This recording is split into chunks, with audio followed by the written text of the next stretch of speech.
দীর্ঘ ১৭ বছর যুক্তরাজ্যের লন্ডনে নির্বাসিত জীবন কাটিয়ে দেশে ফিরেছেন বিএনপির ভারপ্রাপ্ত চেয়ারম্যান তারেক রহমান। তার স্বদেশ প্রত্যাবর্তনকে ঘিরে নিরাপত্তা জোরদারে রাজধানীর গুরুত্বপূর্ণ স্থানে বিজিবি মোতায়েন করা হয়েছে। বৃহস্পতিবার বিজিবির জনসংযোগ কর্মকর্তা মোহাম্মদ শরীফুল ইসলাম এ তথ্য জানান। তিনি জানান, তারেক রহমানের প্রত্যাবর্তন ঘিরে নিরাপত্তা জোরদারে বিমানবন্দর, ৩০০ ফিট ও গুলশান সহ রাজধানীর অন্যান্য গুরুত্বপূর্ণ স্থানে বিজিবি মোতায়েন করা হয়েছে।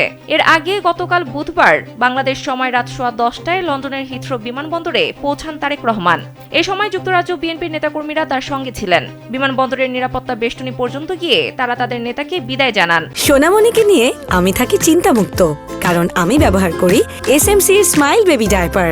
পরে তারেক রহমান চেক ইন করে বিমানবন্দরের ভেতরে প্রবেশ করেন। রাত 12:15টার দিকে তাকে বহনকারী ফ্লাইটটি ঢাকার পথে রওনা হয়। তার সঙ্গে স্ত্রী ডাক্তার জুবাইদা রহমান ও মেয়ে ব্যারিস্টার জাইমা রহমান রয়েছেন।